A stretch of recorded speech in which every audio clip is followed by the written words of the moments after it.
দলের জন্য 4.5 million dollar নিয়ে আসলেন হামজা চৌধুরী। টি-20 খেলোয়াড় খোঁজার টুর্নামেন্টে কাকে পেল বাংলাদেশ? শুনছিলেন শিরোনাম, এবার শুনবেন বিস্তারিত। ইউরোপিয়ান ফুটবলে পরিচিত এক নাম হামজা দেওয়ান চৌধুরী সম্প্রতি ফিফা থেকে বাংলাদেশের ফুটবলের জন্য দিয়েছে দারুণ এক সুসংবাদ। লাল সবুজ জার্সিতে বাংলাদেশ জাতীয় ফুটবল দলে খেলতে আর কোনো বাধা নেই ইংলিশ প্রিমিয়ার লিগের এই তারকার। আগামী বছর মার্চে ভারতের বিপক্ষে লাল সবুজ জার্সিতে গায়ে অভিষেক হতে পারে হামজা চৌধুরীর। হামজা বাংলাদেশের হয়ে খেলবেন এই ঘোষণার পরেই বাংলাদেশ ফুটবল দলকে এই অঞ্চলের সবচেয়ে দামি বলা হচ্ছে। ফুটবলারদের দল বদলের বাজার বিশ্লেষণকারী ওয়েবসাইট ট্রান্সফার মার্কেটের হিসাব অনুযায়ী এতদিন দক্ষিণ এশিয়ার সবচেয়ে দামি দল ছিল ভারত, তবে এবার ভারতকে ছাড়িয়ে গেছে বাংলাদেশ। পুরো বাংলাদেশ জাতীয় দলের থেকেও বেশি হামজা চৌধুরীর বর্তমান মার্কেট ভ্যালু। বাজার বিশ্লেষণকারী ওয়েবসাইট ট্রান্সফার মার্কেটের তথ্য অনুযায়ী হামজার মার্কেট ভ্যালু 4.5 মিলিয়ন ডলার, আর বাংলাদেশ জাতীয় দলের পুরো খেলোয়াড়দের মার্কেট ভ্যালু মোট 3.05 মিলিয়ন। জাতীয় দলে হামজা যোগ দেওয়ার মোট বাংলাদেশের মার্কেট ভ্যালু এখন 7.55 মিলিয়ন, যা দক্ষিণ এশিয়ার মধ্যে থেকে সব থেকে বেশি। এর আগে সবার উপরে ছিল ভারত, যাদের ফুটবলারদের সম্মিলিত মার্কেট ভ্যালু ছিল 5.86 মিলিয়ন।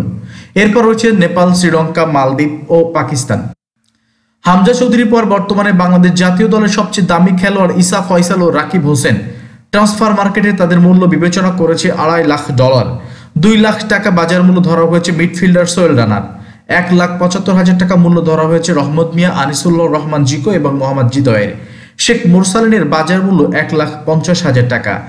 এশিয়াতে মার্কেট ভ্যালুর দিকে বাংলাদেশের অবস্থান 19 নম্বরে। এশিয়ার মার্কেট ভ্যালুতে শীর্ষে রয়েছে জাপান, তাদের মার্কেট ভ্যালু 287 মিলিয়ন। এরপর 159.15 মিলিয়ন ভ্যালুতে দক্ষিণ কোরিয়ার অবস্থান।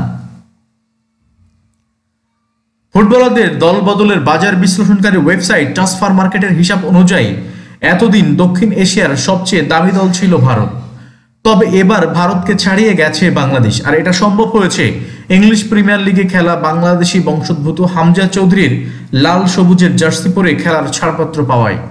দীর্ঘদিন চেষ্টার পর বাংলাদেশের জার্সিতে খেলার অনুমতি পান লেস্টার সিটিতে খেলা হামজা। তাতেই সর্বক্ষেত্রে উন্নতির ছোঁয়া লেগেছে বাংলাদেশের ফুটবলে। নতুন মুখের সন্ধানে একটা সময় ঢাকঢোল পিটিয়ে নায়ক নায়িকা খোঁজার আয়োজনে নামতো বাংলাদেশ চলচ্চিত্র উন্নয়ন সংস্থা এফডিসি। প্রায় এক যুগ পর জাতীয় ক্রিকেট লিগে টি-20 সংস্করণ ফেরানো বাংলাদেশ ক্রিকেট বোর্ডের উদ্দেশ্যেও সেই নতুন মুখের সন্ধানী। জাতীয় দলের ওয়েস্ট ইন্ডিজ সফরে 8 দলের টুর্নামেন্টটা তাই জাতীয় দলের বাইরে থাকা খেলোয়াড়দের জন্য নিজেদের চেনানোর মঞ্চ হয়ে ওঠে। সেই মঞ্চে যেমন একদম আনকোয়ার আলো কেড়েছে, তেমনি জাতীয় দল থেকে ছিটকে যাওয়ারও নিজেদের ফেরার দাবি জানিয়ে রাখার মতো পারফরমেন্স করেছে। সবচেয়ে বেশি রান ও সবচেয়ে বেশি উইকেট না 2 খেলোয়াড়ের নামই বলে দিচ্ছে টুর্নামেন্ট আয়োজনের উদ্দেশ্য অনেকটাই সফল হয়েছে। সবচেয়ে বেশি রান করা ব্যাটসম্যানের নাম মোহাম্মদ নাইম। 2019 সালে বাংলাদেশের দিল্লি জয়ের ম্যাচে টি-20 অভিষেক হয়েছিল নাইমের। টি-20 দিয়ে আন্তর্জাতিক ক্যারিয়ার শুরু করা ওপেনারের পরে খেলেছেন ওয়ানডে ও টেস্টেও, তবে ফর্ম হারিয়ে ফেলায় 2023 এশিয়া কাপ ওয়ানডে খেলার পর আর জাতীয় দলে ডাক পাননি নাইম। সেই নাইম জাতীয় লিগ টি-20তে ঢাকা মহানগরকে ফাইনালে ওঠাতে বড় ভূমিকা রেখেছেন ব্যাট হাতে। দ্বিতীয় কোয়ালিফায়ারে খুলনার বিপক্ষে স্বল্প রানের ম্যাচে 53 বলে 57 রান করে দলকে জিতিয়েছেন। মহানগর অধিনায়ক 10 ম্যাচের 10 ইনিংসে 350-তে করেছেন টুর্নামেন্টের সর্বোচ্চ 316 রান। 11টি ছক্কা মারা নাইমের স্ট্রাইক রেট 135.04। ব্যাটিংয়ে নাইমের পরের নামটাকে বাংলাদেশের ক্রিকেটের ভবিষ্যতের বিজ্ঞাপন বলা যেতেই পারে। 8 বলের মধ্যে 7 ছক্কা, 52 বলে সেঞ্চুরি। জাতীয় লিগ টি-20 উদ্বোধনী ম্যাচে ঝড় তোলেন জিসান আলম। বাংলাদেশের অনূর্ধ্ব 19 দলের এই ব্যাটসম্যান এরপর আরো 2টি 50 পেয়েছেন সিলেটের হয়ে। 158.75 স্ট্রাইক রেটে 281 রান করা জিসান মেরেছেন 22টি ছক্কা। এই টুর্নামেন্টে আর কোনো ব্যাটসম্যান 17টির বেশি ছক্কা মারতে পারেননি।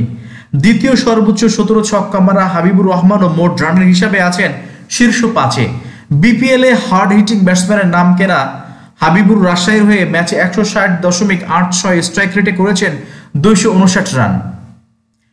নতুনদের এই ভিড়ে তামিম ইকবালের ফেরাটাও ছিল বড় খবর। 7 মাস পর প্রতিযোগিতামূলক ক্রিকেটে ফেরা তামিম 4 ম্যাচে করেছেন 190 রান। 150 স্ট্রাইক রেটে ব্যাট করেছেন তামিম, যা এই সংস্করণে তার ক্যারিয়ারের স্ট্রাইক রেটের 116.96 এর চেয়ে অনেক বেশি। চট্টগ্রামের হয়ে 65 ও 91 রানে দুটি ইনিংস খেলা তামিম জানিয়ে রাখলেন এখনও কিন্তু তিনি শেষ হয়ে যান।